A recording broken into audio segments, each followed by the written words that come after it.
Oh, thank God. I was trapped under newspapers for like weeks. I kept myself sane by bouncing a basketball with one hand. Didn't you people hear me screaming? So what did I miss? It's Saturday, August 20th, 2016.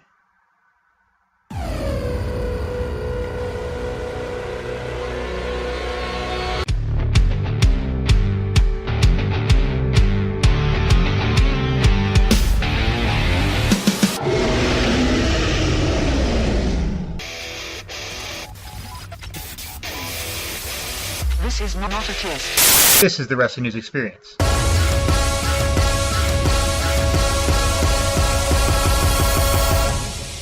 After Dark.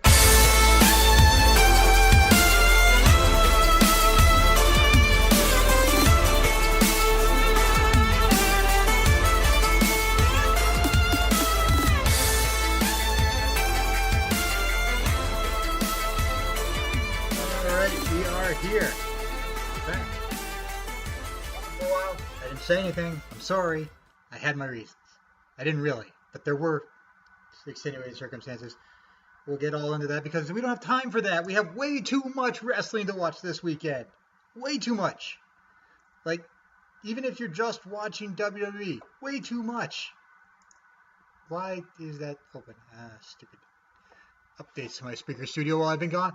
There is too much wrestling. I watched 2.5 hours of wrestling already tonight, and I'm behind. I'm not. I'm actually caught up. But I feel like I'm behind because we had NXT tonight. We got SummerSlam tomorrow, which is a 2-hour pre-show, which only idiots would watch. And I'm an idiot. We have Raw, which is 3 hours. There's SmackDown, which actually means stuff now. We have NXT. We have the Cruiserweight Classic. I don't know. What the hell? Work denied my appeal for an assistant after a brand split, by the way, if you're curious about knowing that. Where to be? I haven't even done an intro yet. We got to begin with the intro. I got to get back in the swing of things here, guys. It's the Wrestling Experience. I am Stephen Randle. We are live. You can join our Facebook group, TWNE After Dark.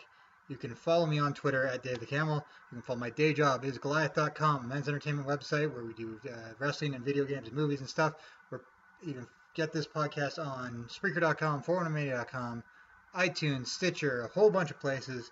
And, of course, we are part of the Wrestling to the Max podcast network. Ooh, it's hot here. It's been so hot. Right, so first we've got NXT Takeover. What do you want me to say? It was great? Because it was great. In fact, there is just one word with which one could describe NXT Takeover at this point, and that word is pretty darn good. Right, that's 3 words. Oh, right, glorious. Glorious. Oh, I was tempted to make glorious my everything. It was going to be my ringtone. It was going to be the new intro for this show. It was going to be the thing that played when people rang my doorbell. Are you kidding me? It is the greatest song ever, and also possibly the worst, I'm not sure. But when the payoff is Bobby Roode in the middle of the Brooklyn Barclays Center, descending from the heavens on a massive platform of some sort. I guess they repurposed Wade Barrett's podium or something. It was everything that it should have been. And that NXT Takeover has been, it was everything. If you haven't watched NXT Takeover, I've got the results on Goliath. They're up now. If you haven't watched it, you should watch it. If you have the WWE Network, you have no excuse, and you should watch this show. Was it better than Brooklyn last year? I don't know. Brooklyn had the most emotional, greatest match I've ever seen. Well, not ever, but one of the best matches I've ever seen. This show did not have that match at that level. But it did have incredible wrestling, incredible matches, great results. All, I think, for the most part, the correct results. You got to see, and you got to see things like Gargano and Ciampa getting an absolute standing ovation. They absolutely deserved it. I would have liked to have them win the tag titles, but if they're going to lose, that was an incredible match anyway. You got Bayley's just massive emotional goodbye as she's obviously going to the main roster. And if you don't feel something watching the ovation that she got from that crowd, you're not human. The people who question what will she do on the main roster, she will beat Bayley, and it will be incredible because there is something about her that just, even going in and knowing that Bayley has to lose this match, because if Bayley doesn't lose this match, then she stays on NXT and doesn't get to be the big superstar she deserves to be. Especially after Battleground, where it's quite clear that the people want her there. But even going into that knowing Bayley has to lose this match, to watch Bayley lose the match is possibly one of the most emotionally destructive things you can ever see. And that's why she's going to be a huge success. Other things, I mean, I'm going back and forth. I'm going all over. I'm not sticking with match order because in NXT it doesn't matter. There is no such thing as your bathroom break match. Everything was great. We saw Austin Aries carry No Way Jose to a great match. And I'm not saying No Way Jose is bad. He's just young. Austin Aries is the right guy to put in there with him, and it's right that Austin Aries gets the win because No Way Jose could lose every match and still be awesome. Hideo Itami comes out and beats the crap out of Aries, and that would be a feud I'd be interested in. Although we may get tag matches before that. Aries will need a partner, and I don't know, he used to tag out with some guy named Rude. And the fall is all about that Dusty Classic after all. So I could think of a couple tag teams that could be formed there. And you got the debut of Ember Moon, which not as spectacular for the most part. Like Billie Kay is a good wrestler, and Ember Moon is a good wrestler, and it was a good match. It wasn't the spectacular sort of debut outside of the finish, which they're going to have to rename. But for now, we still call it the O-Face. That will clearly be named something else. Bit of a disconnect I had. Like they've been doing all these cool promos, and she dresses like a ninja, and then she takes all off and is really, really, really happy, even though she's got blood red cat eyes. Like the costume and the intro doesn't match up with the woman who actually wrestles the match, but hey, she's good, and I'll live with it. And NXT slowly becoming the cast of Mortal Kombat between Itami and Ember Moon, that maybe they could just go all the way. Send the Miz down there for our Johnny Cage. Yeah, NXT was, and I'm skipping things. The Bobby Roode match, obviously the intro was spectacular, but also the match. Andrade Cien Almas, his name is horrible, and I think that's part of the reason why he's not getting over, but also because he hasn't been booked well, and his character is incredibly non-existent. But this was the best I've seen out of Almas since he debuted, and it's clear he's a good wrestler. He's got no character. They got to change that yesterday. But other than that, I think that Roode did a good job of getting people into that match, and Almas did a good job of keeping up with Roode, and it was a good match. But I think Almas is pretty much dead in the water at this point in this character. There's nothing there. And then we keep moving on. The tag team match, which has the most, that was old school tag team wrestling. That was hard nosed. Ciampa playing Ricky Morton for 10 minutes. That was all the sort of cheap stuff, like the ref missing tags because of heel actions, and ultimate cheating on all levels, and just so many false finishes. That's what tag team wrestling is supposed to be. You're supposed to get 20 minutes where one guy gets the absolute shit beat out of him for half the match, and then maybe you have a hot tag and the other guy through heel cheating gets the shit beat out of him for the other half of the match, and then you do the big finish, and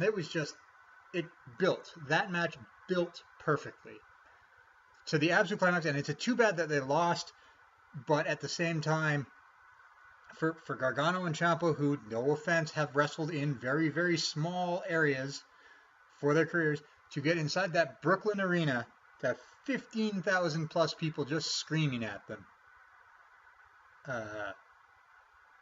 I can't even think about it. And to get they got a standing ovation after the match, which they deserved, and that's something that will live with you forever. And the women's match, which of course, the women's title match, Asuka and Bayley, Just great stuff. Hard hitting, countering each other. Bayley showing that she's a much stronger person than she was, but still retains the fact that she's still Bayley. And just at the end, it's just Asuka is a monster. She finds your offense adorable. And at the end, she's going to kick the crap out of you. Then there's no defense. Like, Bayley got out of getting choked out and just got murdered by kicks. And that's just what's going to happen. Somebody will beat Asuka one day, but it's not going to be Bayley.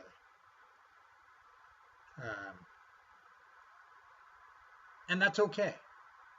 You know what the best thing to do when you're trying to rebuild a division, as they're going to have to do with the NXT Women's Division? You have a big heel on top who can squash whoever she wants, because most of them are just being rebuilt anyway. She looks bigger and stronger, more powerful than all of them, because she is. Because outside of Billie Kay and Ember Moon now, most of them haven't been anything of importance on NXT yet. So you can build up all sorts of underdog stories against her, and that's the right thing to do. Somebody will beat Asuka someday. But when you're rebuilding a division, it's good to rebuild it with a heel on top, because the heel can beat up all sorts of lesser things, and the underdog story almost always works. Unless they're not actually an underdog like certain people we could mention, named Roman Reigns. But that gets to our big top, our big main event. Once again, why do they keep making them follow the women? But to be fair, this was Shinsuke Nakamura. And Joe. And let's not take anything away from Joe. He is incredible. This couple of months of just absolutely pissed off Joe. Everything in his life is annoying the crap out of him, and all he wants to do is smash things. And he's a guy who can do that.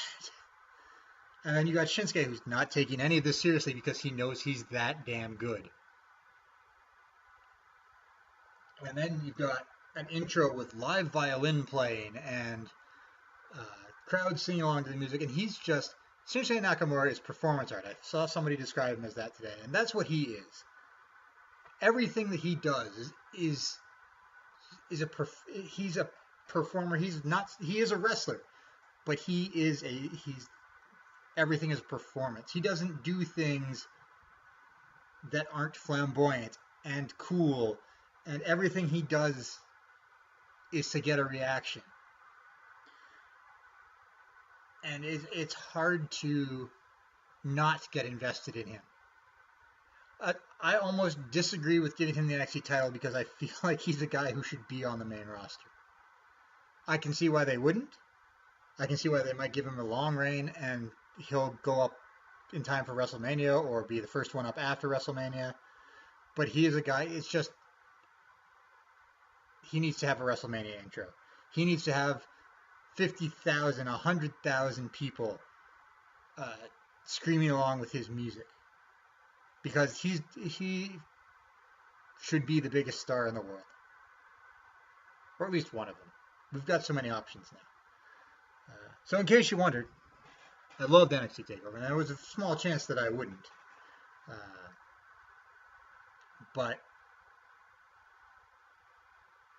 it was great. It makes all this stuff, all this crap we have to put up with the brand extension, and it has been, not, I don't want to say more bad than good, but more meh than good. And to still get stuff like we got Takeover, we've got, as long as it's going to be, SummerSlam is just going to be absolutely stacked with fantastic matches. I don't know why they think they have to have 13 matches we're at, including pre-show. I don't see why we have to have all that. But it's going to be absolutely stacked. And I personally can't wait to watch most of it. Probably in starts and stops. But it's going to be quite a show. And NXT, like, if nothing else, NXT makes them say, well, you got to follow that. So I exhort you, if you have not watched NXT TakeOver Brooklyn, you should. I know there's a lot of wrestling on this weekend, but you absolutely should. And I know there was a UFC fight on tonight, and I know that's probably what other people are watching. I don't know. Did Conor win? Who cares? He's kind of an ass. Although, to briefly dip into Conor McGregor's thing, he's a promoter. Uh, he weighs 50 pounds less than the lightest pro wrestlers, so I don't think that he's, legitimately thinks that he could beat the crap out of guys who weigh. There's a reason. Let's just say there's a reason why UFC has weight classes. It's the same reason when everybody was saying CM Punk should fight Brock Lesnar. No, he can't do that in UFC because there's weight classes, and in that sort of arena, Brock would murder him. Legitimately. And on steroids or not, and obviously on, Brock would probably murder Conor McGregor as well because he weighs 100 pounds more than him and knows how to fight. But it's all promotional shit. The stuff that him throwing water bottles at Nick Diaz, it's all promotional. He's trying to get a few extra buys. Seth Rollins said it best on ESPN. He said, "His Conor being Conor, he's got a lot of pressure because he's got to win this fight against Diaz. He's trying to get people to pay attention to him, so they'll watch UFC 202, especially since he got moved off 200 through his own whatever he was doing.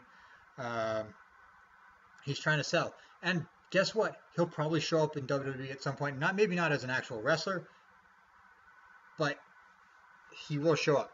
UFC and WWE have been working closer than ever together, thanks to Brock. Although that may be in a little bit of tatters at this point. So you can't say that there's no chance this will pay off. I don't think that Conor McGregor will be a wrestler. Even if he wants to be, he can't qualify for the Cruiserweight Classic. He's too light. He's a small guy. You think, Daniel Bryan's a small guy. Daniel Bryan still weighs more than Conor McGregor.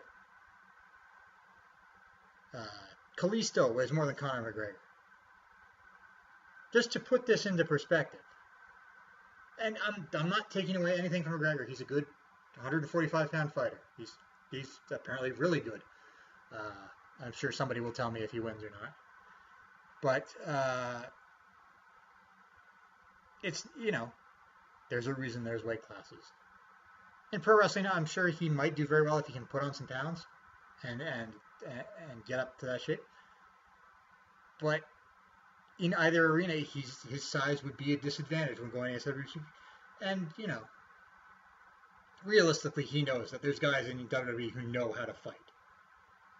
There are power lifters and former MMA fighters and former football players and guys and girls who know Brazilian Jiu-Jitsu. And, he's not an idiot.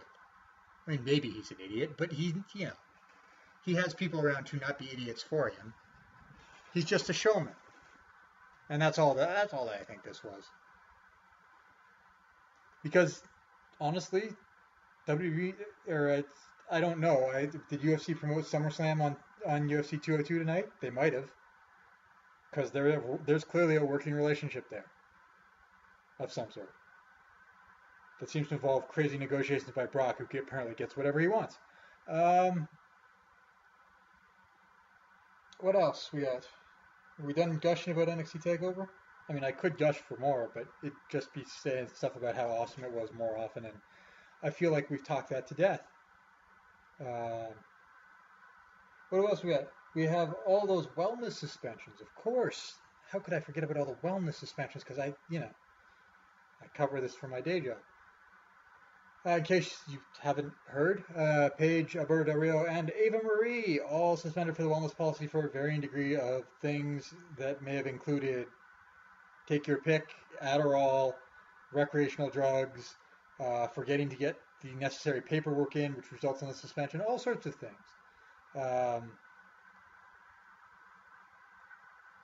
The point of the thing is, maybe it's just because they're embarrassed because Brock Lesnar doesn't get suspended for stuff. And maybe they should be embarrassed by the fact that they let themselves negotiate something with Brock where he doesn't get tested or punished, apparently.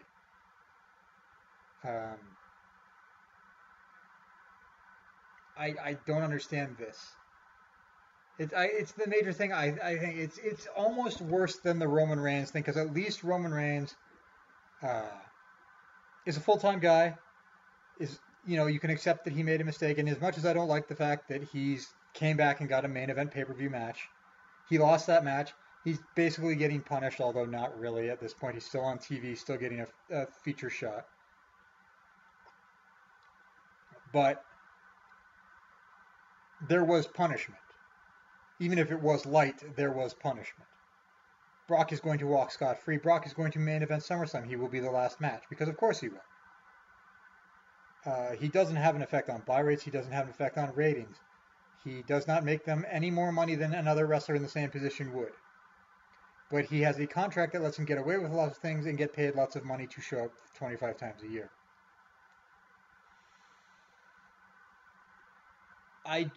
It boggles the mind that WWE has bent over backwards for Brock Lesnar when he's made it quite clear that he will not do the same for them. He cares about money and Brock Lesnar, in that order. And after the year he's had, and the clear thing where he didn't want to work with Dean Ambrose at WrestleMania and have a good match because he knew he was going to be fighting UFC in the summer and didn't want to get hurt. Well, what's your priority? Well, of course it's money, because he's going to make a bunch of money from UFC 200 while still being under contract for WWE. And you sit there and go, after this kind of year, why would I want to watch this guy? He's not wrestling good matches because he's tuned into this thing where he just does 15 suplexes matches and calls it good. I was amassing a list of the best SummerSlam matches, and I thought about it. And the only Lesnar matches I put on there were the Rock one from 10 years ago, more than 10, or 12, 14 years ago.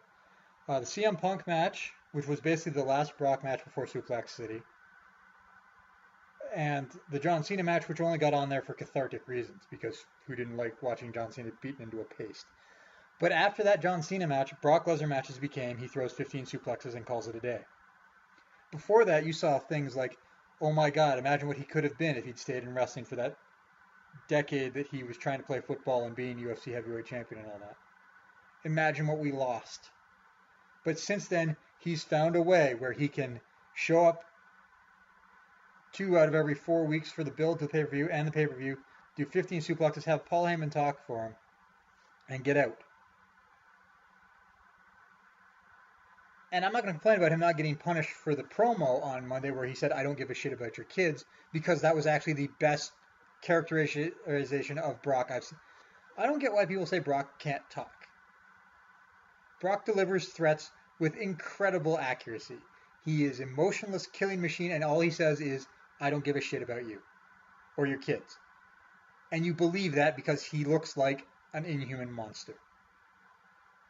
I mean, he's not going to cut the 20-minute promo because, again, very few people can.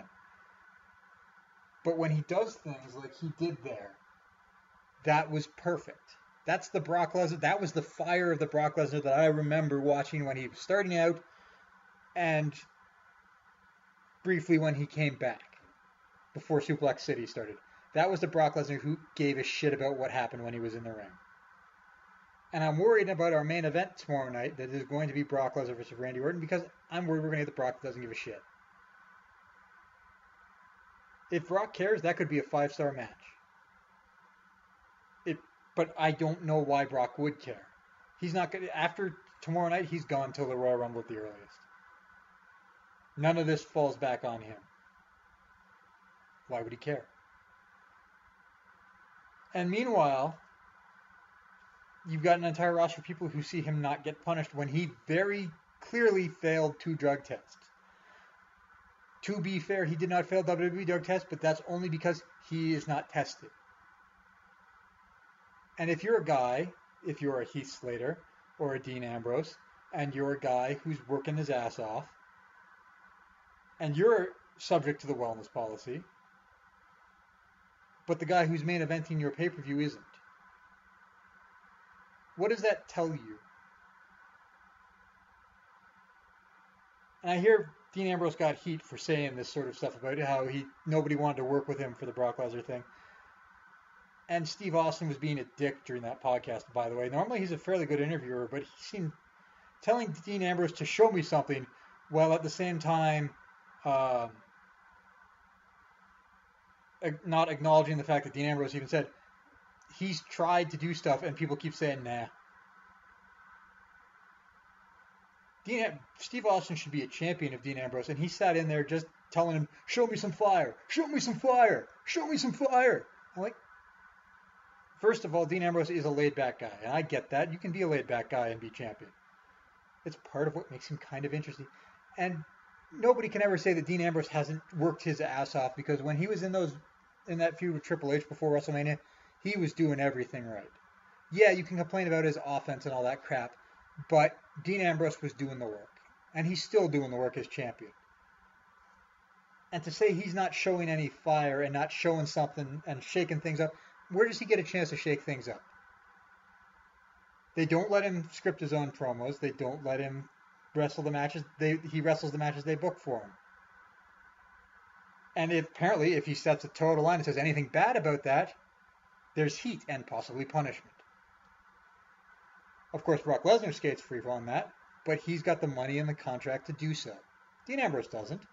Where does Dean Ambrose go? If he says something, if he steps on the wrong toes and he ends up outside WWE, what does he do? Yeah, he could go back to the Indies, I guess. It's not going to be the same money. And, that's what bothered me about this whole thing, is they seem to be looking for excuses not to make Dean Ambrose the guy, while they continue to look for excuses to make a certain other person the guy. And if you don't think that this whole thing is just a setup for Roman Reigns to get title shots in the fall, then you're crazy.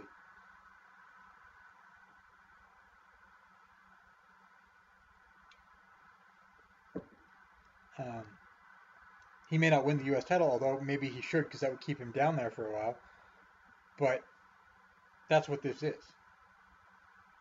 It's the rebuilding project for Roman Reigns. And if they do it right, I don't have a problem with it. I'm just saying they look for every excuse for him. But for Dean Ambrose, it's step 1 foot out of line and all of this could be gone. That bothers me. Because Dean Ambrose is a talented guy who works hard, who should be on top.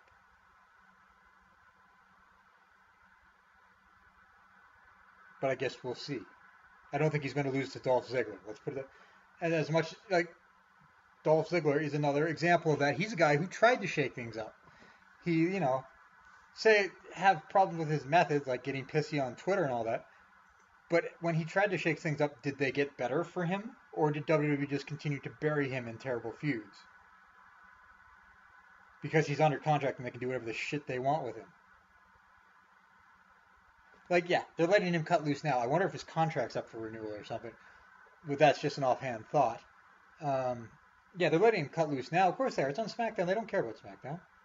Even with the brands, but they don't care. It's too bad. It's a better show the last couple of weeks. I mean, the first week, Raw crushed it. But you can't do marquee matches every week and expect it to maintain. And they've hopefully realized that, because they ended last Raw with one of the matches that is happening at the pay-per-view, only probably will be shorter there because there will be less time to waste.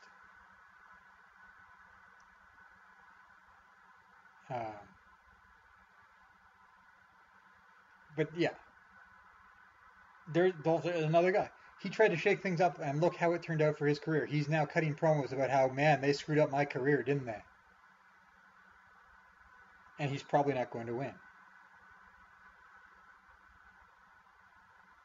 So, you can tell Dean Ambrose to shake things up, but he's not going to actually be allowed to do so.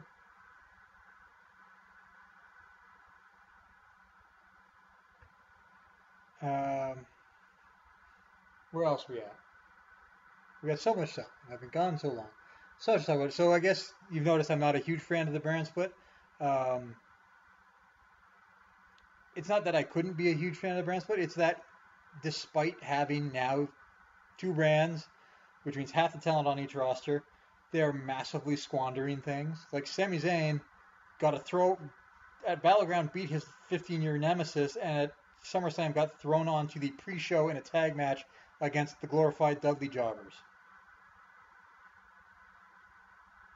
Theoretically, he's the number 2 or 3 face on Raw, but you couldn't find him anything to do. But hey, Sheamus and Cesaro can wrestle a best of 7, which is actually a best of 9 that Cesaro won the first 2 for. Because only in WWE can you set up a best of 7 feud by having a guy cleanly win the first 2 matches of a feud.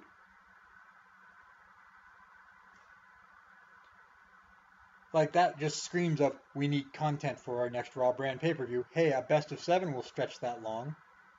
That's what Sheamus does anyways. They just made it official this time that he's going to wrestle Cesaro forever. Remember the never-ending feud with Randy Orton? Or the one with Del Rio? Where they just continued to wrestle for no particular reason?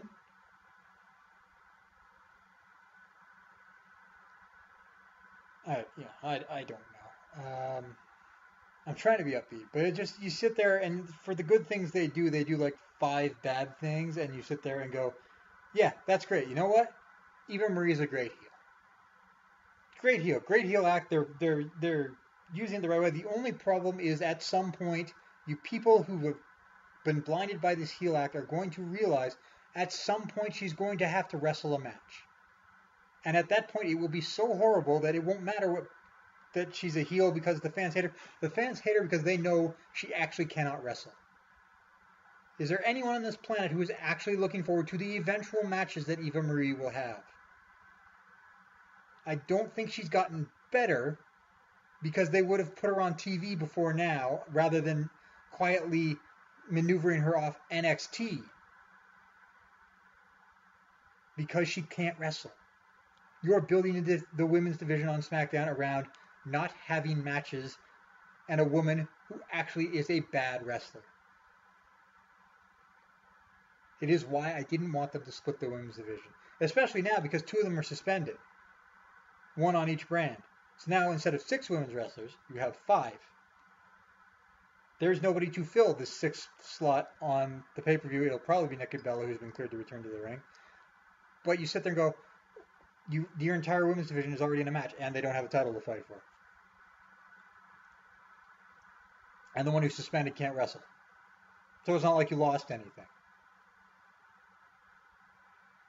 That's what, and I want to see Bayley versus Charlotte and Bayley versus Sasha Banks, but at this point, Bayley needs to go to SmackDown to save that side from having no stars at all. Which is a terrible use of her. But what are you supposed to do?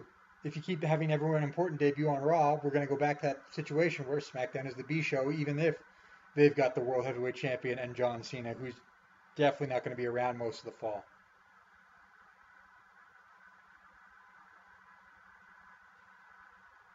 They put on solid shows all they want on SmackDown, and they have been. The last couple weeks have been really solid shows. But at the same point, they've made it quite clear that SmackDown is not the show that matters.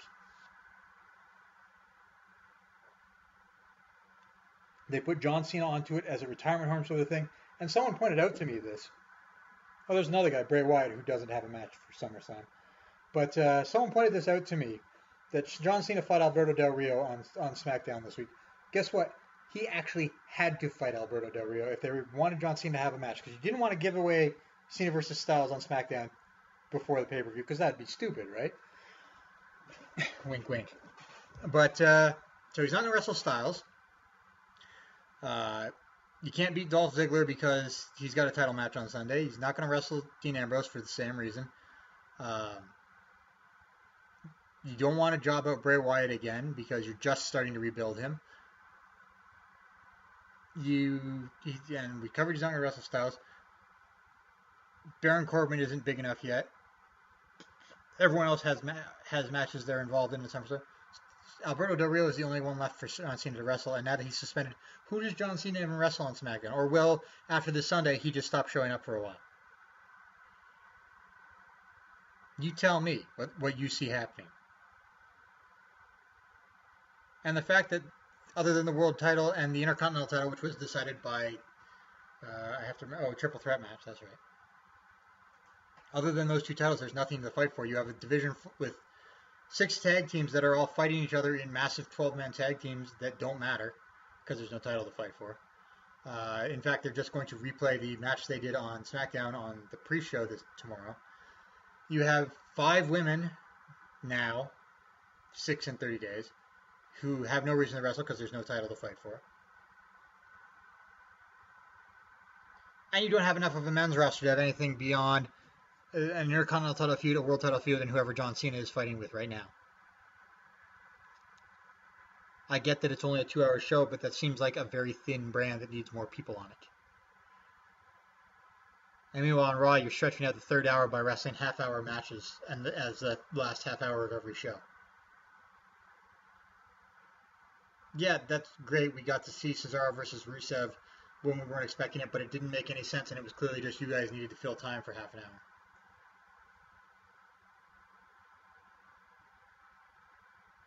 hour. It highlights the one problem.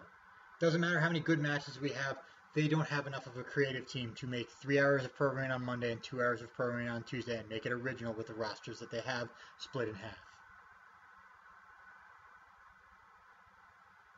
That's the crux of the issue. They're not creative enough to use what they have. And they actually have more wrestlers than they had for the first brand split. Way back in 2002. But they still don't have enough because now there's a third hour of Raw. Which is why the Cruiserweights will come in once the Cruiserweight Classic happens. They introduced the trophy, which was done by the guys of Orange County Choppers, because apparently WWE must love their stuff, I guess. Hasn't that show been off the air for like 5 years? But anyway, it was the trophy. It's exactly what you think it was. It's the trophy from the graphics that they've been showing. It's a giant metal penis with a globe on top. I'm sure it really took guys who make motorcycles for a living to make that trophy. That's all I'm saying. But hey, at least it doesn't look like the stupid World Cup of Hockey trophy. Are they still going to use the same trophy that they used the last time they had a World Cup, which was that giant plastic thing that was supposed to look like ice? None of you care about hockey.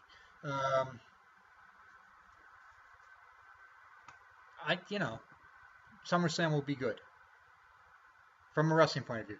Creatively, I'm not sure what they're going to do. And by the way, the Raw after SummerSlam is cross-brand, so I mean, at least they'll be able to fill an entire show that way. And if somebody doesn't jump brands either at SummerSlam or the night after, I don't know what they're thinking, because somebody needs to jump somewhere. And I have a couple of names in mind, but, someone needs to jump. So, that's where we are. Lots of wrestling, lots of good wrestling going on. Still worried about what's going on. SmackDown's ratings have gone up, though not very high, and they're not going to be beating Raw anytime soon, but they have gone up, so USA is probably happy. At the same time, Raw's ratings are not. They're the same. Which, in one way, is a win. In another way, football's coming in a month. Less than a month. It's nearly the end of August. Monday Night Football is coming. And on one hand, it gives you an excuse. On the other hand, your ratings really need to improve at some point. You're losing to the Rio Disaster Olympics. And I get that they're the Olympics and people watch, although I have not. And that doesn't make me better than people. I just don't enjoy watching the Summer Olympics. Why'd they take baseball away? But, at a certain point you have to step back and look at the long-term picture. How long can they maintain this? They've taken everybody they can from NXT and still retain enough people in NXT to have a brand on television. They've signed everyone who's willing to take a low amount of money to be jobbers for their new talent, and been turned down by everybody who isn't. They've brought in 32 of the world's greatest cruiserweights, and they're probably going to try and sign most of them. But at a certain point, you got to do something with them all that makes a good television project, and I still don't have the capacity to believe that their creative team has suddenly gotten better just because now they're split in half.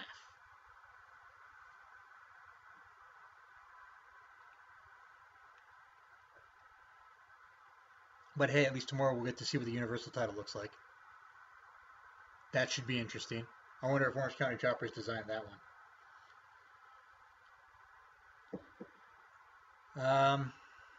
Yeah, so, wrestling is happening. We're in the middle of a big weekend of it. Enjoy it. It's good stuff. In addition to the stuff that's going on in WWE, there was apparently a really good Evolve show on the other night. I don't know much about it, but Cody Rhodes wrestled at it.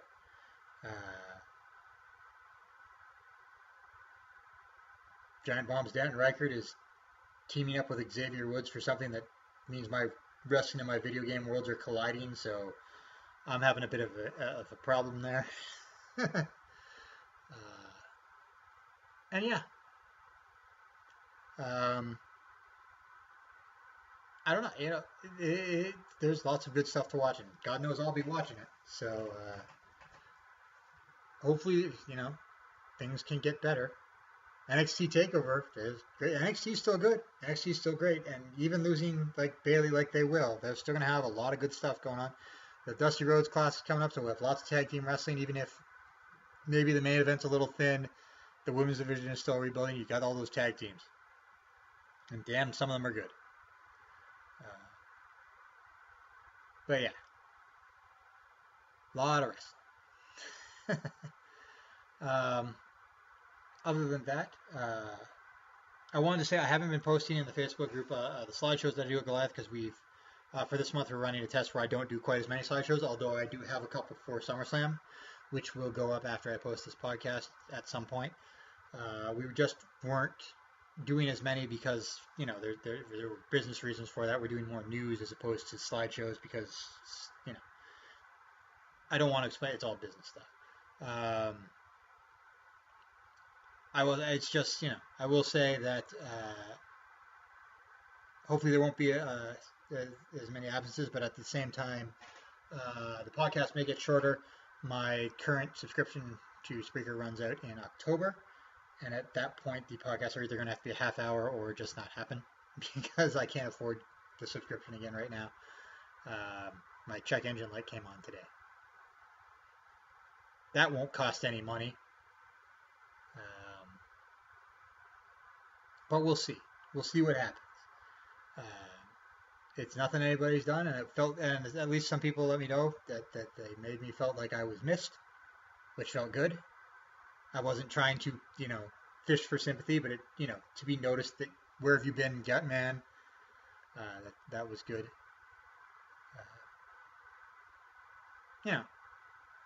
Things could always be better. Other than that, I couldn't afford to buy No Man's Sky, and that seems like it was a good thing, or a moderately good thing. Seems like a good game, but you have to make a lot of your own fun, and I don't have time for that. I've been playing a lot of World of Warcraft because Legion is coming, and I like what they're doing with it. Of course, if you want me to play with you in World of Warcraft, I could really use a guild because I'm by myself, and nobody seems to want me to join their guilds. So, if you want that to happen, let me know.